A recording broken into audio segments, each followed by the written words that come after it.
Certaines personnes regardent le Super Bowl pour le sport, d'autres pour les publicités. Tout le monde peut s'entendre par contre sur l'aspect bouffe de la chose. Mais certains comme nous apprécient tout particulièrement les statistiques un peu folles qui peuvent en découler. Si le livre A Random Walk Down Wall Street nous a montré que la plupart des stratégies d'investissement conventionnelles ne fonctionnent pas de manière constante dans les années 70, eh bien, aujourd'hui, un épisode spécial où on va proposer une nouvelle technique d'investissement. Les prévisions de marché basées sur le Super Bowl.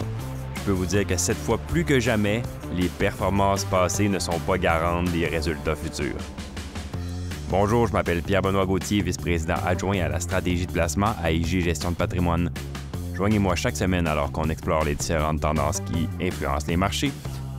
C'est la semaine du 3 février et encore une fois, les marchés sont en mouvement. La plus vieille statistique en matière de Super Bowl et de marché boursier est le fameux effet AFC versus NFC, donc les deux ligues de la NFL. 41 fois sur 53, lorsque l'AFC a remporté le match, ça a été une mauvaise nouvelle pour les marchés.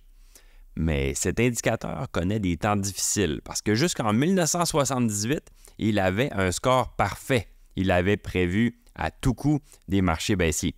Par contre, au cours des 20 dernières années, il s'est pratiquement inversé. L'AFC est maintenant l'élément haussier dans 70% des cas depuis 20 ans. Donc, cet indicateur-là nous a trahis, il est trop aléatoire, on a besoin d'aller chercher plus de données. J'avais pensé essayer les couleurs de chemise, voir est-ce que les couleurs de chandail, est-ce que le chandail rouge ou chandail blanc était mieux, mais cette année, c'est gagnant-gagnant dans les deux cas, c'est deux équipes rouges. Les plus pointilleux pourraient souligner, dire « Ben non, Pierre-Benoît, les Niners vont porter leur uniforme blanc dimanche. » Ben pour moi, ça reste une équipe rouge, donc j'ignore cette statistique. Allons avec les équipes dans ce cas-là. Les Chiefs ont remporté 3 Super Bowls. Les Niners en ont gagné 5. Dans le monde de l'analyse financière basée sur le Super Bowl, je décrète que c'est un échantillon suffisant. Eh bien, le rendement moyen du marché après une victoire de Kansas City a été de 8,3 %, ce qui est pas mal, mais un peu trop modeste à mon goût. Le marché plus flamboyant de San Francisco, lui, plus intéressant, après une victoire des Niners, on a un gain moyen de 18,7 %.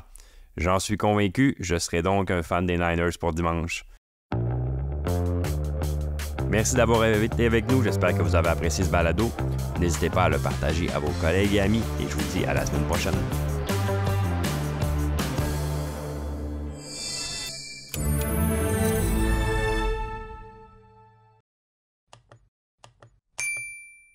Le contenu de ce balado, y compris les faits, les perspectives, les opinions et les recommandations, ne doit pas être pris ni être interprété comme un conseil en matière de placement, ni comme une offre de vente ou une sollicitation d'offre d'achat de tout titre cité. On ne doit pas se fier sur le contenu de ce balado à quelque fin que ce soit, et IG, Gestion de patrimoine, n'est aucunement responsable de son utilisation. Le présent balado renferme des énoncés prospectifs qui décrivent nos attentes actuelles ou nos prédictions pour l'avenir. Les renseignements prospectifs sont assujettis à des risques, incertitudes et hypothèses pouvant donner lieu à des écarts significatifs entre les résultats réels et ceux exprimés dans le balado. Nos opinions sont susceptibles d'être modifiées en fonction des conditions du marché. Les placements dans les fonds communs peuvent donner lieu à des commissions ainsi qu'à des frais. Veuillez lire le prospectus avant d'investir. Les fonds communs ne sont pas des placements garantis, leur valeur varie fréquemment et leur rendement antérieur peut ne pas se reproduire.